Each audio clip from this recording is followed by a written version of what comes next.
Welcome everyone to the Sports Jedi Network, and today in this video I am previewing this UFC pay-per-view that's coming up this Saturday, UFC 320, with the main event featuring Magomed Ankalaev defending his lightweight title against Alex Pereira in the rematch. After Ankalaev back in March took the title from Alex Pereira in a close fight.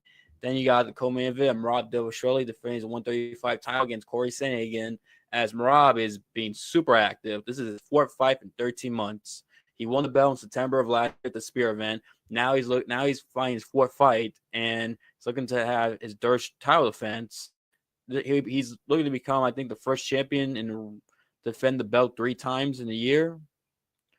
There was something like that. I forget what the stat was. I wish I remember, but it was something like no champion had like defend the belt three times in a calendar year successfully. Something like that. I forget what it was, but he's being active. That's what I'm trying to say. And we got other fights in his main card we're going to talk about. So yeah, and don't forget to hit the like button and comment on what fight you're looking forward to the most and who you think is going to win and why. I'd like to see your thoughts on the platforms. And also, I want to shout out Do Wipes, one of our sponsors.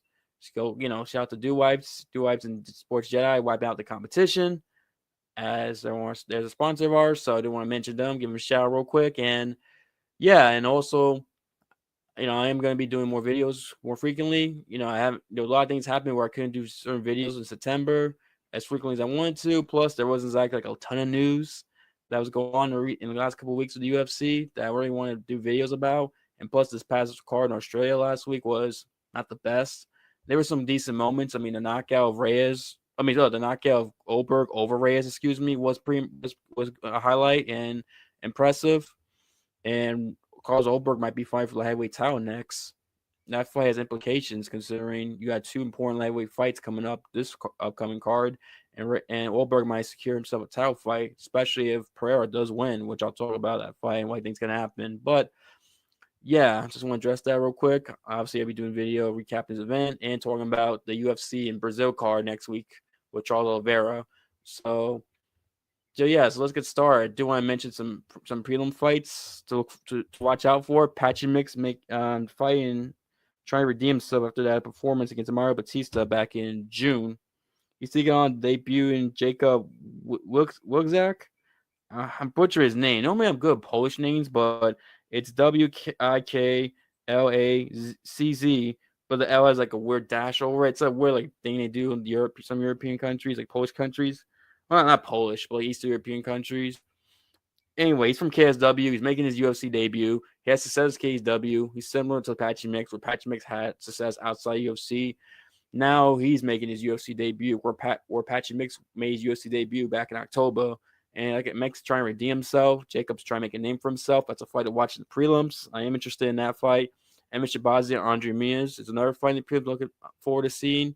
To see what happens there, because these are guys who were ranked at one point, but their careers kind of fell. His careers went down, and now Edmonds on a 2-fight win streak, trying to make a 3-fight win streak, and then Menez is trying to get bounced back after losing earlier in the year to I think it was I forget he lost to. I know he lost his last fight earlier in the year, so trying to see. That's an interesting fight to see. But anyway, let's get started with the main card. First on the main card is Joe Pyfer taking on Abus Magomedov. I don't know why I might try to say Magomedov. The initial time is kind of weird, but then I eventually get it. But anyway, Abus Magomedov and Joe Pyfer. Abus is a slight underdog, according to Tabology. By the way, no betting advice. Just throwing out there. Just throwing out there. I'm not giving betting advice. So if you bet and it doesn't go well, don't blame me. I didn't tell you bet on these. I'm just giving my prediction, my thoughts. I don't give betting advice. So I'll make that clear. Anyway, you see the records, you see the last 5, and these are guys who, especially Abus, who as the fight keeps going, their gas tank slows down dramatically. Pfeiffer had that against Jack Hermanson, where his gas tank really really empty out, especially in the later rounds against Jack Hermanson. Abus is known for having cardio issues, and so the first five minutes, I can see both guys going out there and being fresh and trying to throw some heat against each other. But as the fight keeps going, I do think Abus is going to slow down more and going to be in a worse situation because Abus, when he slows down, gets very sloppy. And Paifa in his last fight, Calvin, he was very patient, trying to be more patient, but at the same time, it didn't he also like didn't look all that impressive, like in terms of like the way his striking display. Now, finishing Calvin Gastelum's tough because I don't think he's ever been knocked out before. Sorry, my phone dropped there. Sorry for the noise and my weird reaction there. Anyway, let's keep going. Calvin Gastelum's got a great chin. That's what I'm trying to say. Kane him some big shots and couldn't finish him. And Pfeiffer dropped Calvin Gastelum but couldn't finish him either. So Pfeiffer's definitely got elite knockout power, despite the Calvin Gastelum fight, obviously. But Calvin's got a chin. And I think Joe Pfeiffer in the second round is going to catch Abus Magomedov, drop him, and finish him because he is very accurate with strikes. And Abus is going to get sloppy, especially if the fight keeps going, and he's going to leave himself open to getting hit with something big. And Pfeiffer's going to catch him, hurt him, and then probably finish him from there because Abus is going to be too tired to do anything, and Pfeiffer can get the finish. And with Abus, let's not forget, he got dropped and tagged up by Bruno Ferreira, who's shorter and stockier than Joe Pfeiffer. It's like if Bruno Ferreira is doing that to you, then what's going to happen when you fight someone who's not as short and stocky and is more powerful than Bruno Ferreira? And this was recently too, Abus. And also in round 3, he couldn't push the pace against Michel Pereira. And Michel Pereira's his former self. Self slows down fights. And it's like, damn, you can't do it against someone like Michel Pereira. That I can't see him pushing pace and going forward against Joe Pfeiffer. And you got to be able to do that if you're going to beat Joe Pfeiffer, especially in the later rounds, because Pfeiffer kind of slows down. Abus just doesn't have that. And, Abus, let's say, tries to switch it up, go for a takedown, because he is from Dagestan originally, so he might have that wrestling background, potentially. Even then, Pfeiffer has shown good takedown defense, and he's a good grappler, good wrestling both, for the most part. And Abus is not exactly known as, like, this wrestle-heavy guy anyway, so considering everything I mentioned, I have to go with Joe Pfeiffer winning this fight. The second round TKO or KO. I think he'll catch Magomed as Magomed slows down, gets sloppy, and he'll hit him with a counter shot, hurt him, and finish him there. So I got Joe Pfeiffer winning this fight. And Abus is ranked number 14, so it's crazy. Joe Pfeiffer could get ranked potentially if he gets a highlight reel finish, but he can get ranked by Tuesday after his victory, which is kind of crazy. Think he's gonna be ranked because some people were questioning whether or not he would be ranked. It's considering that Hermanson fight, how bad it went. But if he wins this fight, it'll be 3 in a row. So he has a chance to bounce back nicely against Jack Hermanson. We'll see. But like I said, Pfeiffer winning. And we'll go from that fight to the next fight, which is in the featherweight division. Josh Emmett versus Youssef Zalal. Now, who's the favorite? I know Zalal's a favorite. Okay, he's a decent favorite according to Typology. Once again, no betting advice. I mean, let's be honest. I can't pick. How am I going to pick against Zalal? I can't logically pick against Zalal in this situation. I know this has been a year of the Unks, so who knows? Maybe the tradition could see Josh Emmett somehow knocks out Zalal and gets an impressive highlight reel knockout. It's a year of the Unks. But come on. I cannot, in all reality, in all honesty, pick Zalal to lose. I just can't.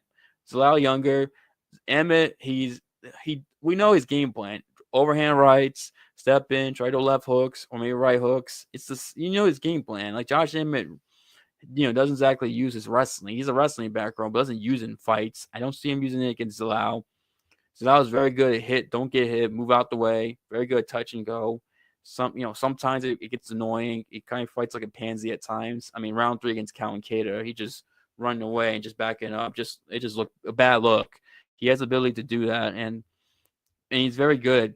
Get hit, not get hit at times. And Josh Emmett is, he can get hit. He's not like Josh Emmett has great, striking defense. He has been hit before. He does get cut up and beat up in fights. And so I think what's going to happen is Emmett's probably going to be losing the fight. Zalal's going to do his thing. Emmett might get frustrated and just go in. And then what happens is Zalal's going to catch him and rock Emmett and hurt him badly.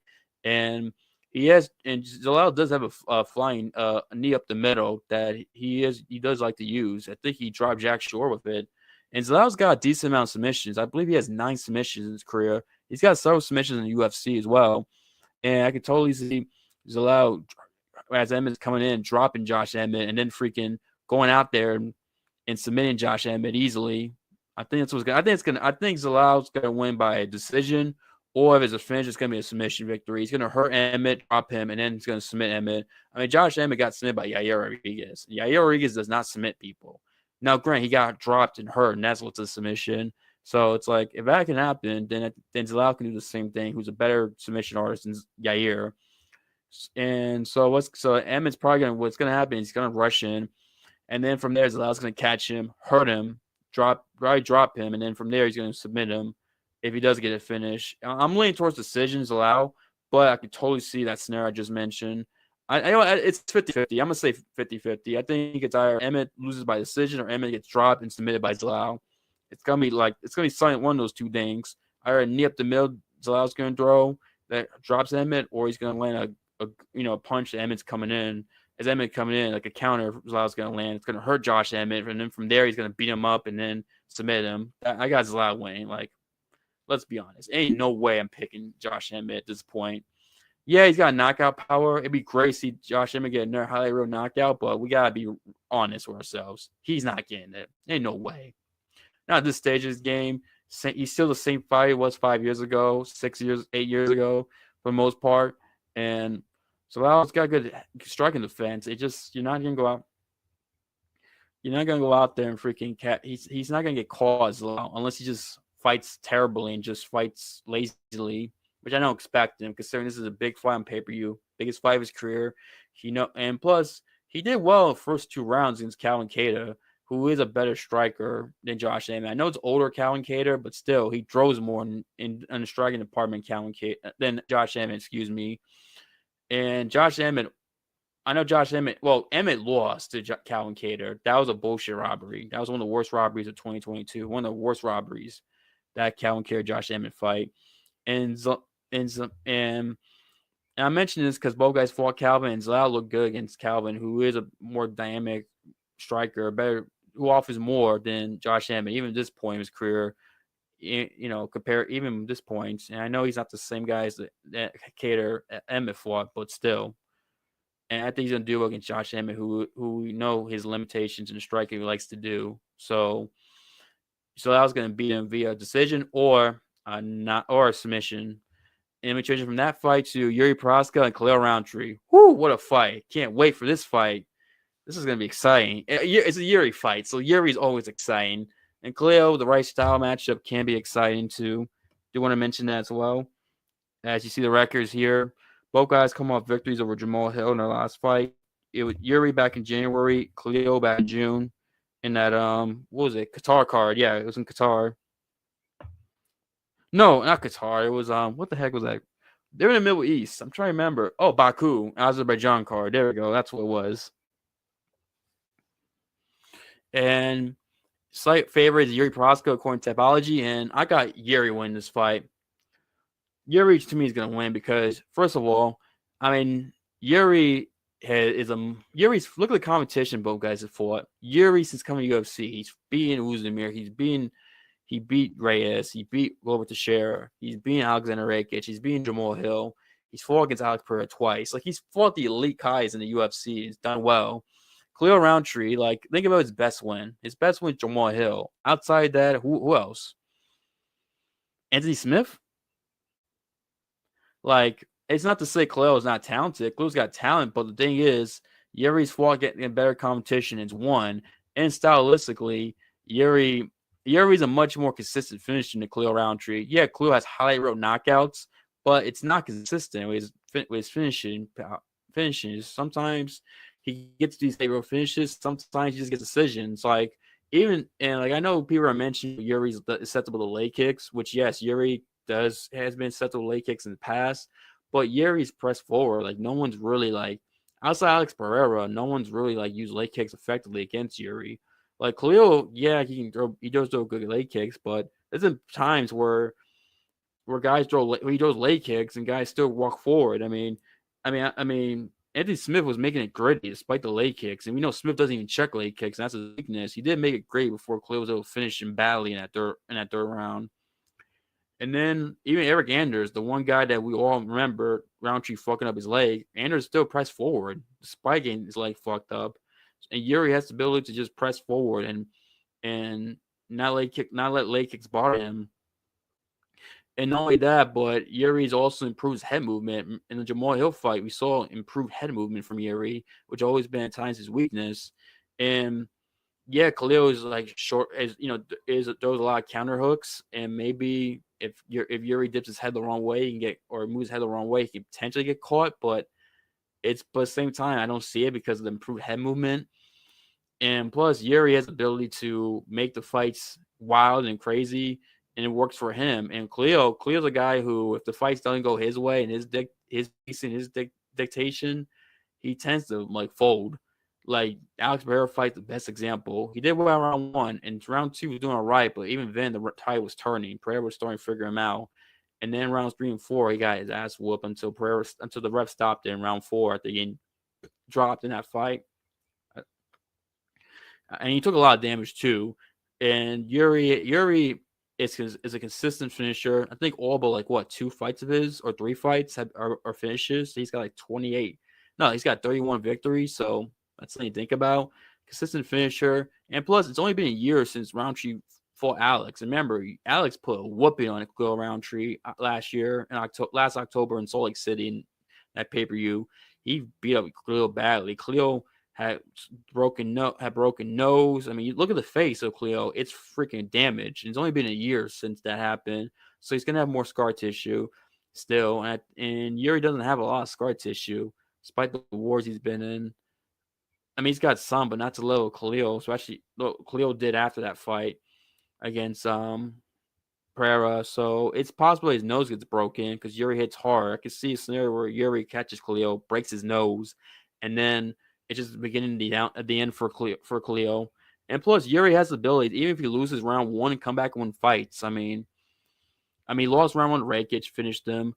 I mean, Jamal Hill won round 2, and it looked like the tide was turning in that fight, but Yuri was able to go out there and win and finish Jamal Hill in their fight. So Khalil could win round 1, but at the same time, it still doesn't mean anything. Yuri, all it takes is one shot, and Khalil's been hit before. He's been fit before, not by Alex, but other guys too early in his career.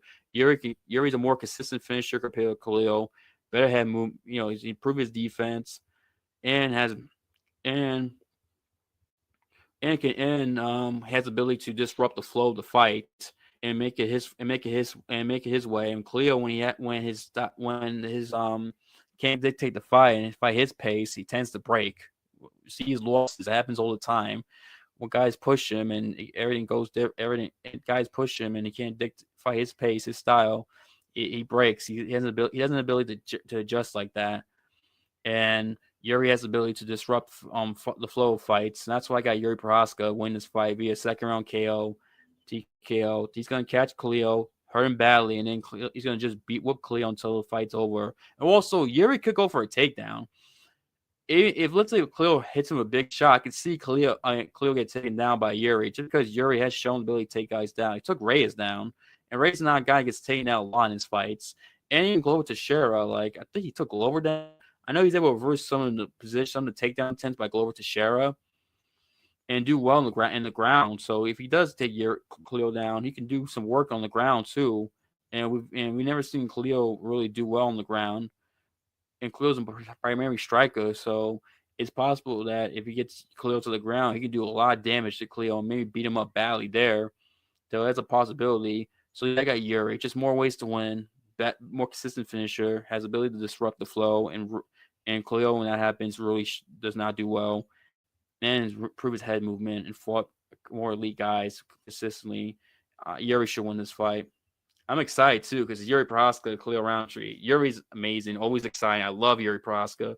So yeah, I'm excited for that fight. But Yuri should win. Now we transition to the co-main event, the bantamweight title fight. Merab Dvalishvili taking on Cory Sandhagen. Merab, man, this dude's active. This dude wants to stay busy. He's talking about if he wins, he wants to fight. Still wants to fight against Pereira like soon. I mean, this guy just his activity is crazy. I mean, it makes sense. Maybe he's older. He knows he's closer to the end, so he wants to get as many fights as possible. There's that. Then I mean, there's that element, so that does make sense if that's the case. And I don't know why it's not appearing. Hang on. Rob and Cory Sandhagen as Merab's the favorite according to Tabology here. Hopefully, you guys are able to see like the screenshot of the two guys. It's not appearing on my end, but hopefully you guys are. Anyway, we'll roll with it. Anyway, Merab and Cory Sandhagen. Merab should win this fight. And if you're gonna beat Merab, you gotta finish him. I don't see anyone beating Merab by decision, honestly, at this point. I just don't. Now, maybe Cory can make it close to where it's like, okay, maybe someone could beat him. Now, to be fair, Umar made a close fight, but Merab in the last 3 rounds just outclassed Umar badly. And Cory Cory's a much more dynamic striker and a better striker than Sean O'Malley. So Merab's going to be facing a much better striker who can do more than O'Malley. But Cory Sandhagen with his hands, it's not like he's consistently dropping guys with his hands. I mean, they're good and it's there, but it's not like it's consistent where Merab has something to worry about.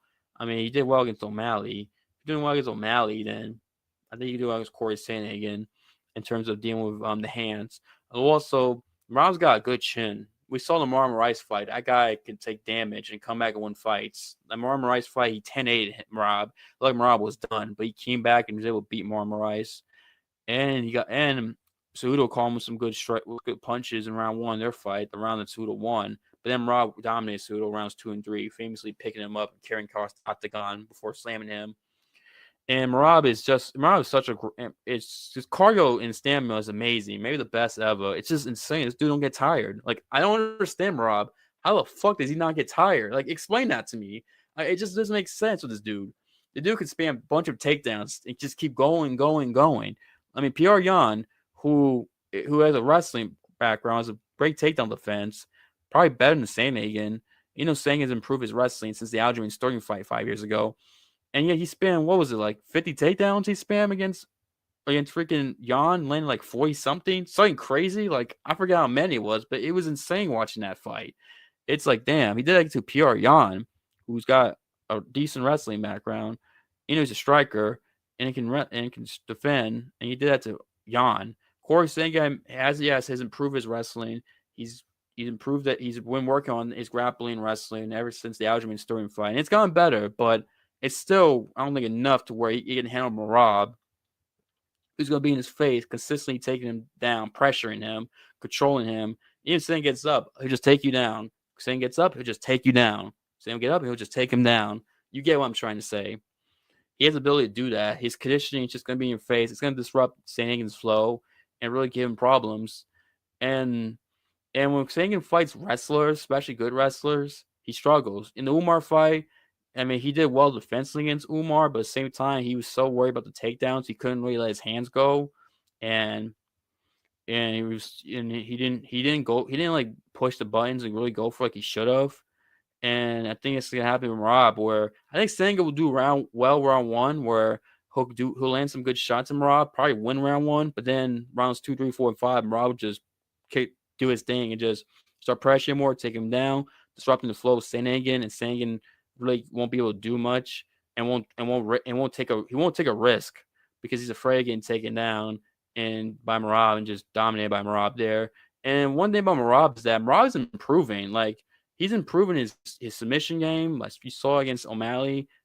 I know people say, well, Sean O'Malley, but still, Merab usually doesn't go for submissions like that. Yeah, he did against O'Malley when he saw the opportunity, he took advantage and got the submission. Also, his striking's improved. I mean, he did decent. He did much better in striking than we thought against O'Malley not round 1, the first fight, excuse me. And then Umar, remember, he beat Umar not because he was overflying, because he landed some good body shots in Umar, landed a lot of body shots against Umar, and landed some good punches that rocked Umar several times in that fight. His striking got better, and we all thought Umar would have the advantage in the striking department, and yet he landed a bunch of body shots in Umar and landed some good punches that rocked Umar too in their fight. if you go back and watch. So he's been improving his striking and his submission game, which makes him more dangerous against Cory Sandhagen. Like he can probably catch Cory by surprise and just stun him a little bit and use that to win as well. So that's a possibility to watch out for. But yeah, Merab should win his fight 49-46. Better wrestler, better stamina, improving, has ability to like neutralize Cory Sandhagen and just get in his face and just pressure him to where Cory's in a hard time like laying some big shots to do anything against Merab. Now Cory does have the ability to jump flying knees and stuff. He knocked out Frankie Edgar famously with that, but the problem is I just don't see Sandhagen be able to land that against Merab. Merab leave himself open and get hit like that. I just don't see it. Possibility, but I just can't see it. Merab should win this fight 49-46. That's what I think is going to happen. He's going to dominate Sandhagen. Sandhagen probably win round 1, and then from there Merab will just turn up and just take him down, spam takedowns, and be able to do some dirty boxing and even catch Sandhagen by surprise and stun him there, and even like go for a submission if the opportunity presents itself. Although Sandhagen has improved his grappling, so it probably won't present himself like against O'Malley, but still, he might try to go for it just because. But I think will survive because he has improved that grappling. So Merab should win this fight 49-46. Let me just go to the main event now. Main event time. Magomed Ankalaev versus Alex Pereira. You know the crazy thing about this fight? I feel like it's still like close, like 49, like 50-50 almost. Magomed's the favorite. A lot of people are picking Magomed, and I am picking Magomed to win, but I would not be shocked if Alex Pereira wins this fight, honestly. Because the first fight was close. People forget that. It was a close fight. It was 48-47. Magomed didn't dominate Alex. It was very close. And you got to remember, Alex Pereira was traveling around the world. A month before the fight, he was in Australia helping Corey Strickland. He was fighting Drake Duplessis in their rematch. And he was doing a world tour and things like that, and he wasn't like staying one place training like he normally does, and you could and Pereira was able, and Pereira still made it close. Now you could say, well, Ankalaev's gonna get better. He has already fought him. He knows what to do. That is true. Ankalaev can go out there and improve and get in. And maybe make this fight more dominant. Sometimes that happens in these rematches where guy who wins the first fight makes it more dominant in the rematch. That does happen at times. So it's a possibility, but I just don't know, considering Pereira didn't exactly have the best mindset and training going into that fight, the first fight. But I just think I think Ankalaev will win, though. I can see Pereira maybe going out there and throw, because remember, Pereira didn't exactly throw a lot. Like Pereira was so focused on not getting taken down, he just was very hesitant and allowed Ankalaev to win that fight the way he did. And I think this fight, Pereira knows that he can't be worried about the takedown. He has to go out there and initiate the action. He can't be fighting his back foot, because Pereira, when he fights in his back foot, it's not as good as Pereira fighting his front foot and pressing forward. It's just not. So I think Pereira knows it. I think Pereira might go out there and try to like stay in the center of the octagon, try to like throw punches there. And I do think Ankalaev will land a takedown, because remember, in the first fight, Ankalaev was 0 for 12 in takedowns. I think Ankalaev is going to land a takedown, and that's going to be interesting to see what happens if he does get a takedown. Ankalaev is not known. He's from Dagestan. Yes, he has the wrestling, but he's known as more of a kickboxer. He's not like Habib and these other guys who are takedown guys. Especially the guys from Abdulmanap's gym, or the guys who were trained under Abdulmanap Nurmagomedov, like Habib, Islam, Umar, where those guys have that wrestling background and like to use it and will use it when they need to. Ankalaev does use it at times, but usually a lot of his fights he's striking. He prefers just standing up and striking. That's just his thing. But he does use wrestling. I think he will go for takedowns against Pereira, who's a kickboxer. Doesn't have to, he's a kickboxer primarily. He doesn't have a wrestling background. I think he will get a takedown. I'm interested to see what happens. Does he damage Pereira? Does he submit him? Does he do a lot of damage there? Possible, but Pereira has never really, when he's been taken down a few times, he hasn't exactly been dominated and just beating up like that. Like Israel took him down, didn't exactly do much. Jan Blachowicz did take down Pereira, and then we find Jan is that if Jan takes you down, hang on, I just noticed my camera. Let me just. Anyway, yeah, when Jan takes you down, you're in trouble. Jan gets on top of guys in fights, they're in trouble. And Jan took Pereira down, but he never exactly did like a shit ton of damage against Pereira, and didn't exactly. And he had like a submission threat, but wasn't like deep in. And Pereira was able to survive that. And this is Pereira, and that was Pereira a few years training MMA when Israel did it. And then it was July, and it was like only like several months later when Jan did it. So he's had more time to train and improve there. He's trained with Glover Teixeira, who's great with taking guys down and doing and does. And Glover's been very good, known for very good takedowns and do damage on top. So I assume Pereira's gotten better. So I think there's a possibility Pereira can survive and not take too much damage. And Ankalaev does take him down. So that could happen. But the thing with Ankalaev is that Ankalaev probably will have the ability, if he can't get takedowns, to control Pereira, control against the fence. Because remember, he won a round in the first fight with cage control. And I can see Ankalaev using that to win a round again, where Pereira maybe does a good job defending takedowns. But Ankalaev, that's fine by him. Just cage control, throw knees to the thigh, throw punches so the ref doesn't break it up and win that way. And plus, Ankalaev is a southpaw, and southpaws have given Pereira problems in the past. And I could totally see Ankalaev giving some problems because Ankalaev does have good hand speed, and he caught Pereira. Remember, he rocked him in round 2 of their fight. I could totally see Ankalaev stay southpaw, is able to box him and land some good punches and good jabs and good rights to stun Pereira and win that way and use cage control to win. So, and I just think Ankalaev's going to win because he's younger. He's 32. Ankalaev and Pereira's 38. Now, Grant, being 38 in light heavyweight is not the same as lightweight. You could be older in light heavyweight and still have success. But Pereira has all that experience with kickboxing. Remember, he was a great kickboxer before MMA flyer. So he's got a lot of fight experience. And his hand speed, he's probably going to be faster. Usually younger guys are faster typically. Especially, well, yeah, they're typically faster. Ankalaev's got great hand speed. So you got that to worry about. Great hand speed by Ankalaev. Southpaw. He knows he can strike with Pereira and do well there. And the threat of the wrestling is still there. And he can use cage control. He's done it before. He can win around with cage control again. He probably will do it. And he's probably going to get a takedown. He knows that. The department probably, I'm really surprised he wants to get a takedown, Alex, because there are probably some guys in Dagestan probably roast him like, brother, how do you not get takedown in kickboxer? Like, brother, what is this? You champion, but no takedown? I can totally see guys like mentioning the Ankalaev, just like annoying him with that stuff. He probably wants to get a takedown.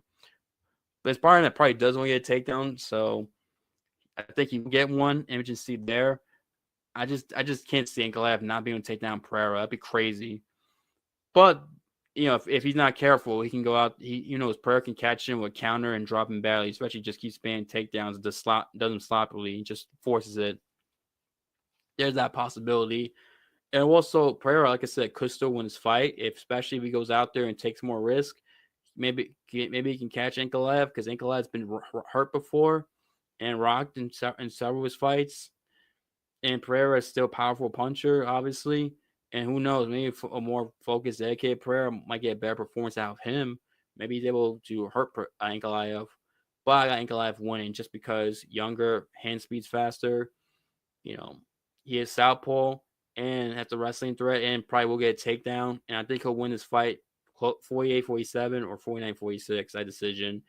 I think he's going to win because of, like I mentioned, speed, youth, southpaw, good striking too, has the threat of the wrestling, doesn't mind using cage control, win a round, and I think he has more ways to win than Pereira. But like I said, Pereira could still win though. It's a very close fight. That's what I think. But yeah, I got Ankalaev by decision. I got Merab winning by decision. I got Yuri by finish second round. I got Zalal winning by either decision or submission round 3. I got Joe Pyfer winning via second round KO. That's my thoughts on this UFC card. Let me know what you guys think and why. Who you think's going to win and why. And I want Pereira to win, by the way. I want him to win because I'm a fan of Pereira, and it's just better for the UFC if Pereira wins. So many fun matches like heavyweight, especially Pereira and Oberg. Oberg being trained at City Kickboxing. His team of Israel Aslan try avenging his Pereira. You have that whole rivalry. You got that. Pereira and Pereira and heavyweight against Aspinall. I don't know why I couldn't say that there potentially, but it'd just be better if Pereira wins because there's so much better things and more fun in the UFC than Magomed winning. Let's just be honest. But I think Magomed's gonna win. I gotta keep it real. I want Pereira to win, but I think Magomed's gonna win.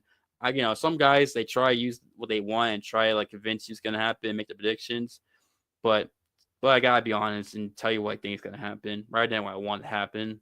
But anyway, thank you guys for watching and listening. Hope you guys have a good day, good night. Like I said, let me know what you guys think. Who's gonna win and why? What fight I look forward to the most? Don't forget to hit the like button. And I'll see you guys next time for my review. Have a good day, good night, or time watching this. Stay safe. God bless and peace.